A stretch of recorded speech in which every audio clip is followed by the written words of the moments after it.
নমস্কার, কলকাতা ডায়েরি থেকে আমি শ্রাবন্তী বলছি। আজ শুভ নববর্ষের প্রীতি, শুভেচ্ছা, ভালোবাসা, আন্তরিক ভালোবাসা এবং প্রণাম, গুরুজনদের প্রণাম জানিয়ে আজকের ভিডিওটি শুরু করলাম। একটি বছর পার হয়ে গিয়ে নতুন একটি বছরের পদার্পণ করলাম এবং সকলের যাতে ভালো কাটে সেই প্রার্থনাই ভগবানের কাছে করব। আজ তবে একটি নতুন ভিডিও, নতুন বছরের সূচনাতে দেখতে থাকুন ভিডিওটি। প্রথমে একটি গ্যাস ঢেলে নিয়েছি, কড়াই বসিয়ে নিয়েছি। প্রথমে বিট ভাজা করব, তারপরে এরকম সব কিছু সবজি দিয়ে মাছের ঝোল করব। আর চালটা ভেজানো আছে, চালটা একটু পরে ভাত বসাবো। তো দেখতে থাকুন। এরপরে সর্ষের তেল দেব। বিট ভাজা স্বাস্থ্যের পক্ষে খুবই উপযোগী। একটুখানি সর্ষের তেল দিলাম। বিট ভাজা স্বাস্থ্যের পক্ষে খুবই উপযোগী, তাই গরমে বিট ভাজা খাওয়া ভালো। অল্প তেলে খেতে হয় এটা। এরপরে ফোড়নে দেব 3টি শুকনো লঙ্কা আর কালো জিরে। এই যে অল্প একটু কালো জিরে দিয়ে দিলাম। ধোঁয়াটা গরম হয়ে গেছে। এরপরে বিট ভাজাগুলো ছেড়ে দেবো। এরপরে বিট ভাজাগুলো এরকম করে ছেড়ে যাবে। বিট ভাজাগুলো না, কাঁচা বিট, কোচানো বিটগুলো ছেড়ে দিলাম।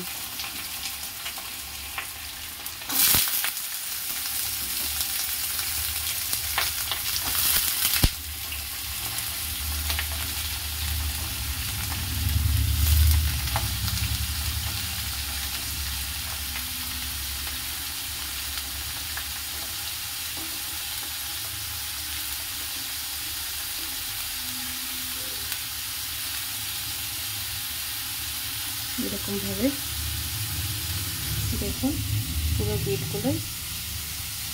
কোচানোগুলো ছেড়ে দিয়েছি। এরপরে একটুখানি নাড়াচাড়া করে নেব। নাড়াচাড়া করে এরপরে ঢাকা দিয়ে দেবো। এখন নুনগুলো কিছু দেবো না। দেখুন বন্ধুরা, এটা চাপা দিয়ে দিলাম। এরপরে মাছগুলোতে নুন হলুদ মাখিয়ে নেব। পরিমাণ মতন হলুদ,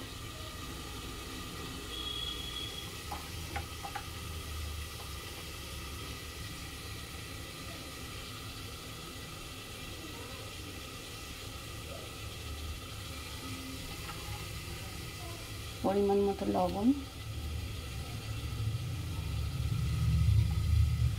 দিয়ে মাছগুলো ভালো করে মাখিয়ে নেব। এরকম করে হাতে করে ভালো করে মাছ না মাখালে মাছের মধ্যে নুন হলুদগুলো ভালো করে ঢোকে না, তাই আমি এরকম হাতে করেই মাখিয়ে নিই। অনেকে খুন্তির সাহায্যে বা ঝাঁকিয়ে ঝাঁকিয়ে এরকমভাবে করে, কিন্তু আমার ওটা ঠিক ভালো লাগে না, তাই আমি এরকমভাবে নুন হলুদটা মাছের মধ্যে মাখিয়ে নিয়ে থাকি।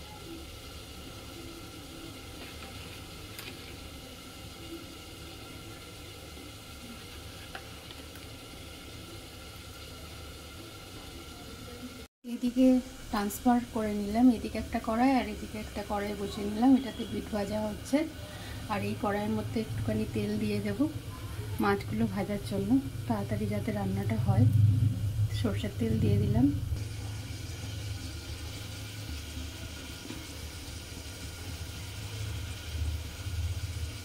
বন্ধুরা, তেলটা একটু গরম হতে টাইম লাগছে।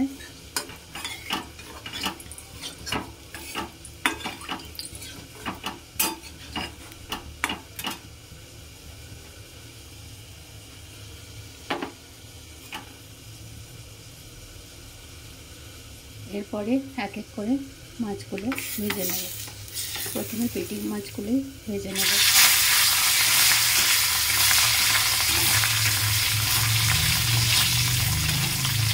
এরকম করে সব মাছগুলো দিয়ে দেবো। আমি অনেক রকম কিছু করি, যেমন মাছের খুন্তিটা আমি এটার মধ্যে দেবো না, তাহলে আঁশটানি বন্ধ হয়ে যাবে। তাই জন্য এটা আলাদা একটা খুন্তি ব্যবহার করছি।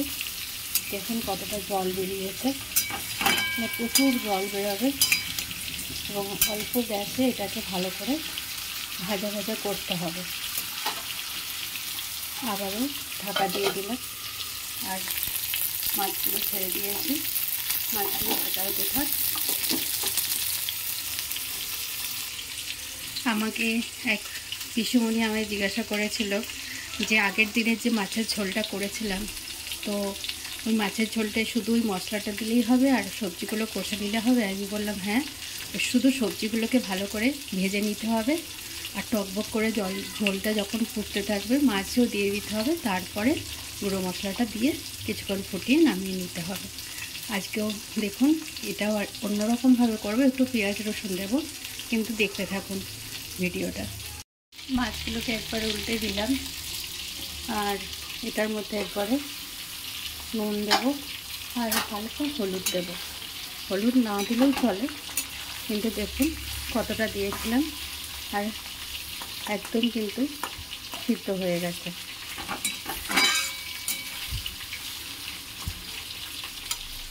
এরপরে লবণ দেবো, স্বাদ মতো লবণ দিয়ে দিলাম।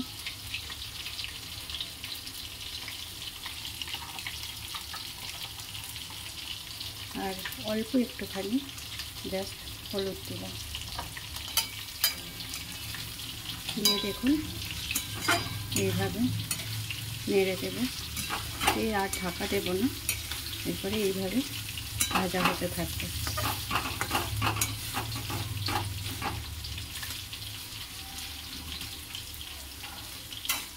আজকে একটু অন্যরকমভাবে এটা রান্নাঘরটা গুছিয়েছি দেখুন। আর এদিকে বাসনগুলো মেজে রাখা বাসনগুলো এইভাবে রাখা আছে। প্রত্যেক দিনই রান্নাঘর আমি এরকমভাবে একটু একটু গোছাতে থাকি। পরে একটুখানি পোস্ত ছড়িয়ে দেব। এটা কড়াই থেকে নামিয়ে দিলেও হয়, আবার কড়াইয়ের থাকাকালীনও দিলেও হয়। এরপর একটু পোস্ত ছড়িয়ে দেবো, গোটা পোস্ত। দেখুন বন্ধুরা, এই পোস্তটা একটু জাস্ট ছড়িয়ে দিলাম। এরপরে একটু ভালো করে নাড়াচাড়া করে নেব, দিয়ে এটা তুলে নেব। দিয়ে মাছের যে সবজিটা দেব সেই সবজিটা এই কড়াইটাতে ভেজে নেব। আর কিছু মাছ আবার ওই মাছগুলো তুলে এই মাছগুলো আবার কড়াইয়ে দিলাম ভাজতে। দেখুন কতটা বিট আমি দিয়েছিলাম আর কইটুকু হয়ে গেছে, একদম অল্প একটুখানি হয়ে গেছে। ওর মধ্যে আসলে অনেকটা জল থাকে বলে। আচ্ছা, নেক্সট এবারে আমি একটুখানি মাছের সবজিগুলো ভেজে নেব। তো প্রথমে আমি গাজর দিয়ে দেবো, গাজরগুলো ভেজে নেব। আজকে একটা একটা করে সবজি ভেজে ভালো করে তারপরে ফোড়ন দিয়ে মাছের ঝোলটা করব।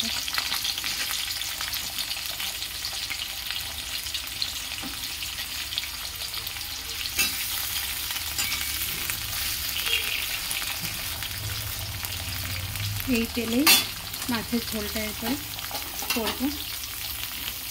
প্রথমে গাজরগুলো ভেজে নেব, ঢাকা দিয়ে দিয়ে সিদ্ধও হয়ে যাবে। আর মাছটা এদিকে দেখি একটু কতটা কী হয়েছে, একটু কড়া করেই মাছটা ভাজছি।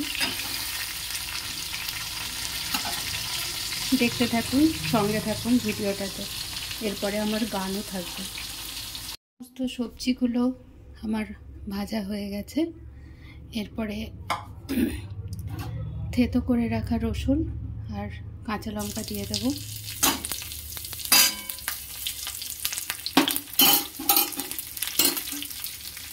তার সঙ্গে একটু গোটা জিরে দেব।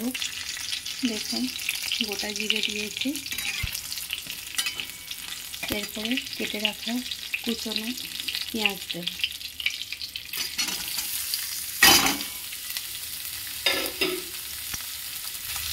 দিয়ে এটা ভালো করে নাড়াচাড়া করে নেব। দিয়ে একটু পেঁয়াজগুলো সিদ্ধ হতে তার জন্য ঢাকা দেব। রান্নাঘরে বসে বসে গানটা শুরু করছি।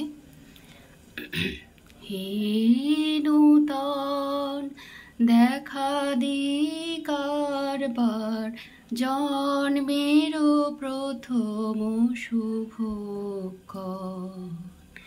হে নূতন দেখা দিয়ে কারবার, জন্মেরও প্রথম শুভক্ষণ। তোমারও প্রকাশ হোক, কুহেলিকা করি উদ্ঘাটন, সূর্যের মতন। তোমারও প্রকাশ হোক, কুহেলিকা করি উদ্ঘাটন, সূর্যের মতন। হে নূতন দেখা দিগারবার, জন্মেরও প্রথম শুভক্ষণ। চলুন এরপরে রান্নার দিকে যাই। আপনাদের বলেছিলাম শুভ নববর্ষের 1432 সালে আজ শুভ নববর্ষের পদার্পণ করেছি, তো একটি গান শোনাবো। তো এই গানটি শোনালাম, এরপর আর একটুখানি হতে আছে মাছের রেসিপিটা, হলেই আপনার সাথে থাকতে থাকুন, দেখতে থাকুন ভিডিওটা। একদম ভাজা ভাজা হয়ে গেছে, এরপরে এটা মধ্যে নুন হলুদ দিয়ে দেবো। প্রথমেই দেব হলুদ,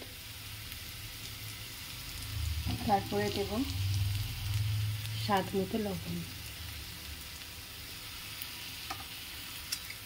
আর কোনো মশলাই দেব না। এরপরে ভাজা সবজিগুলো সব ঢেলে দেব।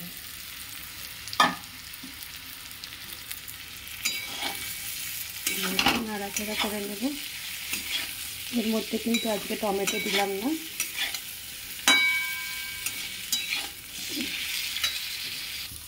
দেখুন এই কড়াইতে জল ফুটতে দিয়েছিলাম, এরপরে এই কড়াইয়ের জলটা আমি এখানে ঢেলে দেব।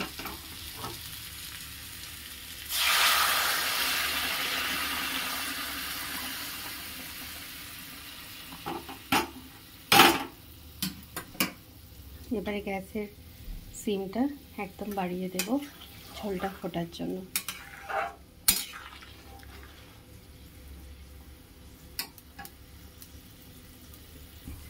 এই গ্যাসেতে ভাতটা বসিয়ে নিলাম, আর আপনার এটাতে ঝোলটা ফুটতে দিয়েছে, এরপরে মাছগুলো ছেড়ে দেব।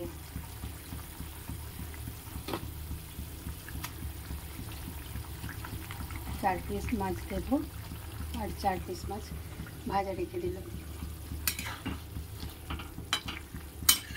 কিছুক্ষণ ফোটার পরে তারপরে আমি ভাজা মশলাটা দেব। 1 চামচের মাপ করে ভাজা মশলাটা দিয়ে দিলাম। এর আগের দিন যেটা করেছিলাম ধনে জিরে আর শুকনো লঙ্কা শুকনো কড়াইয়ে ভেজে নিয়েছিলাম, দিয়ে মিশিয়ে দিলাম। দিয়ে এটা একটু টকবক করে ফুটবে, ভাতটাও হতে থাকছে। আজ তবে এখানেই থাক, বাকি কথা হবে নেক্সট ভিডিওতে। সবাই ভালো থাকবেন, সুস্থ থাকবেন, সাবধানে থাকবেন। আর হ্যাঁ, যারা এখনও পর্যন্ত আমার চ্যানেলটি সাবস্ক্রাইব করেননি কিন্তু ভিডিও দেখছেন, তারা প্লিজ আমার চ্যানেলে বন্ধু হয়ে যাবেন তাড়াতাড়ি, এটা আমার কাছে কাম্য। আজ তবে এখানেই থাক, বাকি কথা পরে হবে। টাটা।